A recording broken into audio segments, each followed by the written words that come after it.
One of your state lawmakers back at work today after a serious car accident, one he says he should not have survived. We are talking about Representative Jeremy Faison from Cocke County. He is being very upfront that he was not wearing his seatbelt and that he hasn't since he was a teenager. New here at 6 after colliding with a tractor trailer and flipping his own truck. He says that will change moving forward. I've never wore a seatbelt from the time I got a driver's license. I hurt my back when I was 14, so I've never wore a seatbelt because it makes my back hurt to wear a seatbelt. And I remember thinking, I'm not going to survive this. I'm not going to tell my kids goodbye, my wife bye. This is it. From his part-time home in Nashville, Representative Jeremy Faison telling us his life was spared. Can y'all see that? Oh, yeah. A wreck Friday morning on I-40 East left Faison with 30 staples in his head, 3 broken ribs, and a broken nose. All I remember is I'm going east down I-40, and I remember passing a trucker. The next thing I hear is some loud bumping noise, and then I'm in the air.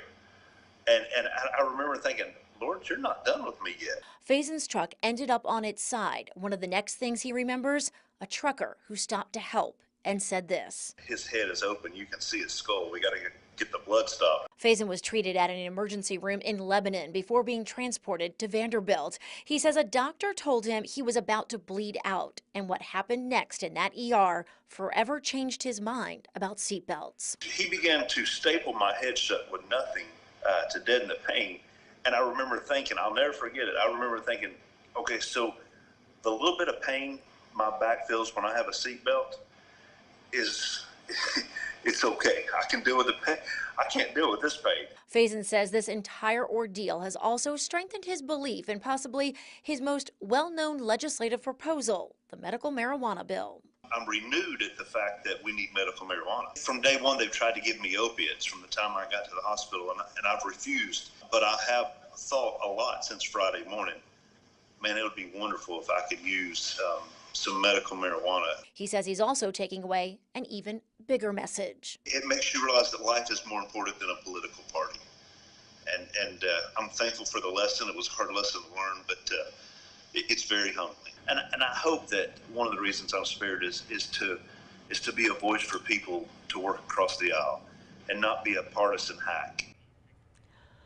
Well, Faison says he has been cited with not wearing a seatbelt. Yeah. Again, he's been very upfront about that, but he says there was no fault found in this wreck. In fact, he believes he actually may have blown a tire here. We're still waiting for that final THP report. As for going back to work so soon, he says he just wanted to be back. He was going to be in pain no matter where he was, whether he was at home or whether he was there downtown in Nashville. He also wanted to thank the hundreds of people, he said, who reached out to him and even visited him after the wreck, including, as you see here, Governor Bill Lee and his wife. He said the support from both sides of the aisle, Lori, has just absolutely been amazing. Many messages from him after this incident. Yeah, the first time I talked to him early Saturday morning, he said it's amazing what goes through your mind when you think that this is the end. Yeah. So. I know you were texting with him right after. Yeah. Pretty soon. All right.